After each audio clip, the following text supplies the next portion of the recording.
फिर से एक बार स्वागत है मेरे चैनल पर। मैं हूँ राज। आप देख रहे हैं हाईवे 33 यूट्यूब चैनल। तो दोस्तों चलते हैं आज की कहानी में, आज की घटना में। तो दोस्तों आज की जो घटना है ये बीरपाल जी का है। ये घटना मुझे बीरपाल जी ने भेजा है और ये घटना 2017 की है। बीरपाल जी तो आगरा के रहने वाले हैं और अपना वो ट्रक लेकर के साउथ इंडिया में गए थे, तेलंगाना। तो चलते हैं दोस्तों इनकी कहानी में। लेकिन दोस्तों आपने मेरे चैनल को सब्सक्राइब नहीं किया है तो जल्दी से कर लीजिए और साथ में बेल आइकन को ज़रूर प्रेस कीजिएगा ताकि वीडियो का नोटिफिकेशन आपके पास जाता रहे। तो चलते हैं हाईवे 33 के इस सफ़र पर। दोस्तों मेरे साथ में जो घटना हुई थी मैं आज भी उसको भूल नहीं पाता हूँ। मेरा नाम है बीरपाल। मैं यूपी के आगरा के रहने वाला हूँ और ये घटना 2017 की है जब मैं साउथ इंडिया का तेलंगाना क्षेत्र में था, सिकंदराबाद में। सिकंदराबाद से मैं बरंगल जा रहा था और उसी बीच ये घटना हुई थी। दोस्तों रोड पर कुछ ऐसी चीज़ें जो होती है वो समझ से परे होती है और मैं तो बिल्कुल उस घटना को भूल ही नहीं पाता हूँ। वैसे तो मेरे साथ में एक घटना हुई थी बहुत पहले, 10 साल पहले। मैं भूत प्रेत के मानता हूँ, पहले नहीं मानता था, लेकिन जब मेरे पे भूत सवार हुआ तो मुझे मानना पड़ा कि वाकई में भूत होता है। लेकिन माँ ने मेरी बहुत मेहनत की और बहुत मेरे लिए दौड़ धूप करी और एक बाबा से एक ताबीज़ बनवा के लाई थी और तब जाके उस भूत के साया से मेरा पीछा छुड़ा था। तो मैं तो भूत प्रेत को जानता था, कैसे होते हैं, क्या क्या कर सकते हैं, इतना तो मुझे अनुमान था। और मैं अपना ट्रक लेकर के चला जा रहा था। रात का टाइम था, आधी रात का वक्त था, पूरा अंधेरी रात थी। शायद आज चांद निकला ही नहीं था, लेकिन मुझे आसमान तो साफ था लेकिन चांद कहीं भी दिखाई नहीं पड़ा था। तो मैं तो मान लिया था कि शायद आज अमावस्या की ही रात है। और मैं अपना ट्रक लिए हुए हाईवे पे चला जा रहा था। मेरे साथ में मेरा खलासी जो था उसका नाम राकेश था।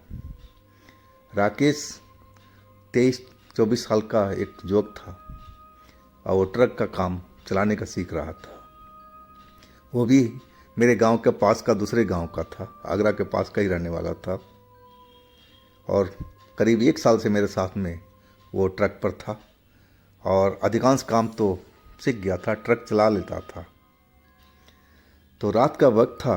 उसने मेरे को बोला कि उस्ताद आप तो थक गए होगे, आप आराम करो, मैं आप ट्रक चलाता हूँ। मैं बोला ठीक है भाई, लेकिन देखो राकेश, ऐसा है कि अपना ये क्षेत्र नहीं है। यूपी में होते तो हमें कोई डर नहीं होता, लेकिन ये अनजाना क्षेत्र है, थोड़ा संभल कर के रोड पर ट्रक चलाना। वो बोला उस्ताद मैं जानता हूँ, इसलिए मैं संभल कर के सही ढंग से ट्रक को चलाऊँगा, आप चिंता मत कीजिए उस्ताद। और मैं बोला ठीक है, चलो हम ट्रक रोक लेते हैं, अब मैं ज़रा बाथरूम भी कराऊँगा और तुम अपनी सीट बदल लो, मैं पीछे जा कर के सो जाऊँगा। और मैंने ट्रक रोक दिया। उस जगह पर मुझे ट्रक रोकना ही नहीं चाहिए था जहाँ मैंने ट्रक रोका था। वह बिल्कुल वीरान जगह थी और बिल्कुल सुनसान पड़ी हुई थी। एक तो अंधेरी रात थी और ऊपर से जो एरिया मुझे लग रहा था कि बिल्कुल सुन सपाटा था। रोड पर तो ट्रैफिक थी ही नहीं और वो जो एरिया था मुझे सही नहीं लग रहा था। बस खेतों से जंगली जानवरों की आवाज़ें और खेतों से झिंगुरों की आवाज़ें, यही सब सुनाई पड़ रहा था। और बीच बीच में उल्लू जैसी आवाज़ें रह रह करके आ रही थी और आसमान में जैसे बहुत सारे चमगादड़ उड़ रहे हों, ऐसे मालूम हो रहा था। मैं पेशाब करके जब अपनी ट्रक के अंदर आया कंडक्टर साइड के सीट में, तो मुझे एक तेज खुशबू का झोंका मेरी नाकों से टकराया, जैसे गुलाब का महक है, गुलाब का कोई परफ्यूम है जो लड़कियां वगैरह लगाती रहती हैं, और वही झोंका मुझे नाकों में लगा। अभी मैं ट्रक में चढ़ा भी नहीं था, दरवाज़ा खोला था, तभी वो खुशबू आई थी। और मैं जब देखा तो ट्रक में तो राकेश था नहीं, तो आखिर ये जो खुशबू का झोंका है ये कहाँ से आया। राकेश को मैं देखा, बाहर में वो नज़र नहीं आया। फिर मैं अंदर देखा तो राकेश था ही नहीं। मैं राकेश राकेश चिल्लाने लगा और वो खुशबू का झोंका था अब वहाँ से हटने लगा था। बिल्कुल अब धीरे धीरे वो खुशबू गायब होने लगी थी, और मैं राकेश राकेश चिल्ला रहा था कि राकेश कहाँ चले गए भाई, चलो चला जाए, बहुत देर हो गई अब, चलो अब। लेकिन राकेश तो बिल्कुल मुझे नज़र ही नहीं आ रहा था, ना आवाज़ दे रहा था। क्या हुआ उसके साथ में, मैं एकदम अचंभित था।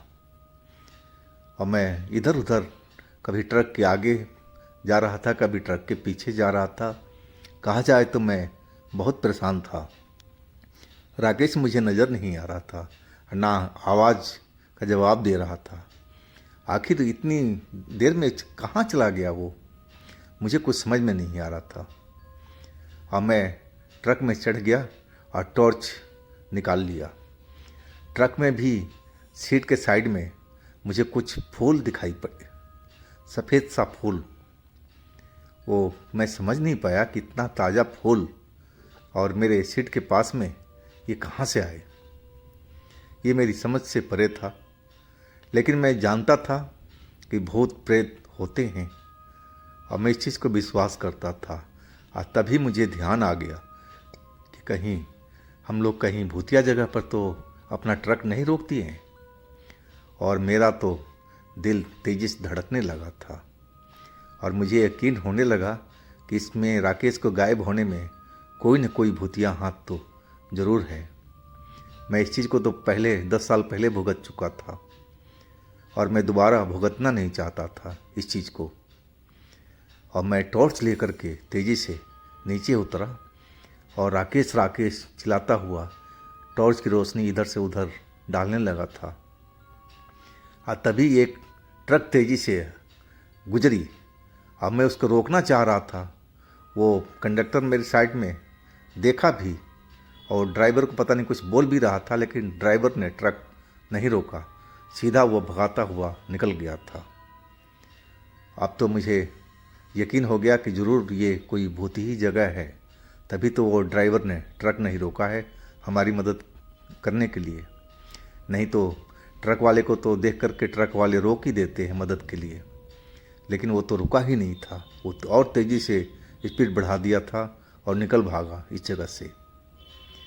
अब मैं इधर उधर जो झाड़ियाँ थी उधर में टॉर्च की रोशनी मारने लगा, देखने लगा। कभी ट्रक के केबिन खोल देता कि कहीं राकेश आ ना गया हो, लेकिन राकेश मुझे नहीं मिला। करीब करीब 1 घंटा का आसपास बीत चुका था। वह जो खुशबू थी वह मुझे हवा के साथ में आती हुई मेरे नाक में महसूस हुआ, जिधर से हवा आ रही थी। और मैं उधर देखने लगा था तो मुझे खेतों के साइड में एक जगह पर हल्की सी रोशनी दिखाई पड़ी, और मैं उस साइड में चल पड़ा था राकेश को ढूंढने के लिए। अब मुझे थोड़ी उम्मीद की किरण नज़र आई थी, और मैं चल पड़ा था उस रोशनी की साइड में जहाँ से वो धीमी सी रोशनी मुझे नज़र आ रही थी। जब मैं उस जगह पर पहुँचा, मैं अपने टॉर्च की रोशनी जलाया नहीं था। मैं चुपचाप दबे पाँव कहा जाए तो मैं उस जगह पर गया था। तो मैं देखा कि जैसे वो खेतों में रखवाली करने के लिए झोपड़ी बनाया जाता है, वैसे ही वो झोपड़ी थी, और उसके अंदर से ही वो रोशनी आ रही थी। मैं अंदर झांका, उसमें दरवाज़ा नहीं था, वो एक साइड से खुला हुआ था, 3 साइड से बंद था। और मैं अंदर झांका तो देखा एक मिट्टी का दिया जल रहा था और उसी की रोशनी बाहर तक फैली हुई थी। और उस रोशनी में मुझे अपना राकेश दिखाई पड़ा, जो ज़मीन पर पीठ के बल लेटा हुआ था।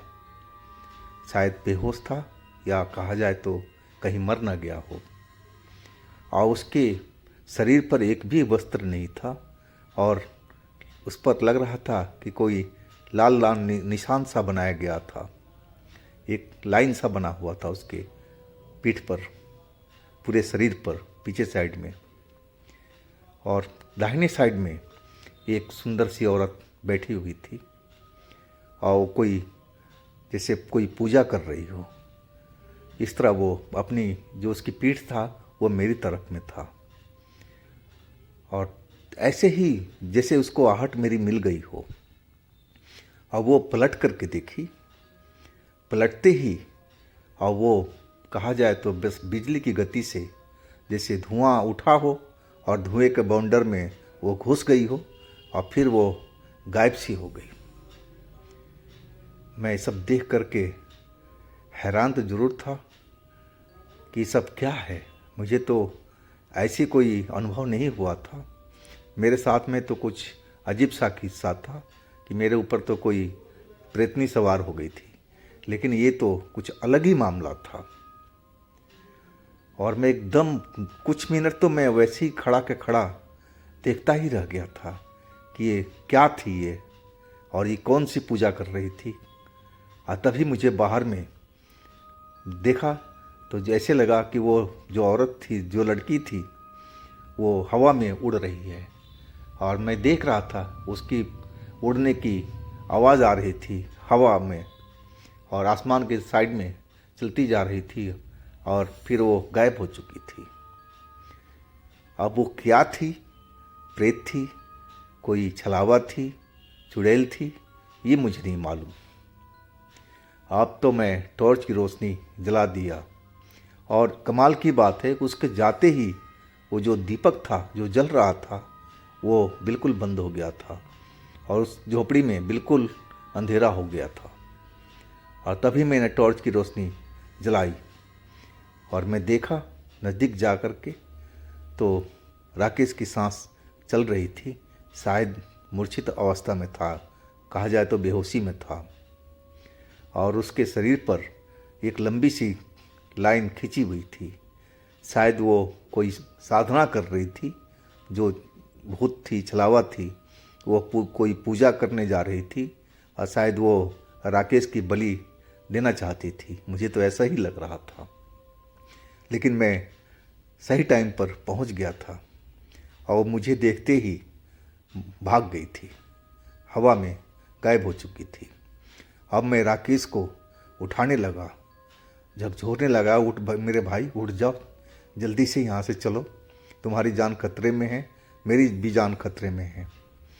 बहुत देर के बाद में राकेश उठा, और उठते ही उसको समझ में नहीं आया कि वो कहाँ पर है। और कपड़ा उसका साइड में खुला हुआ था, वो जल्दी जल्दी कपड़े पहनने लगा। बोला, उस्ताद ये सब क्या है? नहीं भाई, यहाँ कुछ मत पूछो, हम लोग यहाँ से जल्दी से निकले अपने ट्रक पर, फिर तुम्हें बताता हूँ कि तुम्हारे साथ में क्या क्या हुआ है। और वो जो खुशबू थी वो भीनी भीनी सी रुक रुक करके अभी भी आसपास से आ रही थी, और मुझे कहीं अब शक होने लगा था कि वो जो लड़की है, छलावा लड़की, वो आसपास में ही कहीं ना हो। अब मुझे डर था कि कहीं वो फिर राकेश को पकड़ न ले। लेकिन मेरे से क्यों भागी, इसका भी जवाब मेरे पास में था कि मेरे दाहिने हाथ में एक ताबीज़ बंधा हुआ था, जो 10 साल पहले मेरी माँ ने बनवा कर दिया था। और उसी ताबीज़ का चमत्कार था कि राकेश का जान बचा था उस जगह से, और मैं भी सुरक्षित था। अब हम लोग ट्रक पे आ चुके थे, और मैं देरी नहीं किया वहाँ से ट्रक को भगाने में। मैं राकेश मेरे से पूछता रहा कि भाई साहब क्या हुआ मेरे साथ में? नहीं, चलो आगे आगे बताते हैं, यहाँ रुकना ठीक नहीं है। और हम बहुत दूर उस जगह से निकल आए थे। आगे जा कर के एक चाय के ढाबा पर हमने ट्रक रोका था। तब मुझे संतुष्टि मिली थी कि हम लोग वो जगह को, मनोज जगह को छोड़ आए हैं। और फिर हमने चाय का ऑर्डर दिया और चाय पीते पीते मैं राकेश को बताने लगा कि देख भाई, अपना शरीर पर देख ले कोई रंग लगा हुआ है कि नहीं। पूरी तेरे पीठ के पीछे एक लाइन लाल रंग की खींची हुई थी। राकेश अपना शर्ट को खोल दिया, बोला देखो उस्ताद। मैं देखने लगा, लेकिन वो तो लाइन थी ही नहीं, ना कोई रंग था ना कोई निशान था। वो छलावा लड़की थी, वो कुछ भी कर सकती थी। शायद वो जो निशान बना हुआ था वो कोई जादू ही था जो वक्त के साथ में ख़त्म हो गया था। जैसे ही गायब होगी और ये इसका जादू सब ख़त्म हो गया होगा। चलो शुक्र की बात है कि वो निशान तुम्हारे ऊपर में नहीं है, मैं उसको समझाता रहा हूँ। लेकिन राकेश, हम लोग चलेंगे ना अपने एरिए में, आगरा के साइड में, तो ज़रूर तुम किसी बाबा से एक बार अपने को दिखाना, कहीं वो दुष्ट आत्मा का कोई साया तुम पर ना रहे। ये ज़रूरी है कि मेरे साथ में ऐसा हुआ, मैं भुगत चुका हूँ। राकेश बोला ज़रूरी है, यानी कि हाँ बिल्कुल ज़रूरी है। और फिर हम वहाँ से चलने लगे। अब उस जगह पर पीछे हम तो देखना भी नहीं चाहते थे, इतना मुझे डर था जहाँ से हम लोग आए थे। तो दोस्तों, ये थी आज की कहानी बीरपाल और राकेश जी का। अगर आपके पास भी इस तरह का कोई अपना अनुभव है, कोई घटना है, तो आप मुझे इंस्टाग्राम पर या मेरे व्हाट्सएप नंबर पर दे सकते हैं। मैं आपकी कहानी को ज़रूर बनाऊंगा। और मेरे दूसरे चैनल पर भी विज़िट कीजिएगा, उनमें भी अच्छी अच्छी कहानियाँ भरी पड़ी हैं। और लिंक मैं नीचे डिस्क्रिप्शन बॉक्स में दे रखा हूँ, तो एक बार ज़रूर आप लोग विज़िट कीजिएगा। आप मेरे चैनल को सब्सक्राइब कीजिएगा, लाइक कीजिएगा, शेयर कीजिएगा। और दोस्तों, आप लोग मेरा चैनल का थोड़ा सपोर्ट कीजिए। बहुत मेहनत लगता है कहानियाँ ढूंढने में, बनाने में, एडिट करने में। तो हम तो बस आपसे यही चाह रहे हैं कि आप हमारे चैनल को सब्सक्राइब कर लीजिए, लाइक कर लीजिए। तो दोस्तों, फिर हम मिलते हैं अगले दिन एक नई कहानी के साथ में। आप लोग अपना बहुत ध्यान रखिएगा। नमस्कार।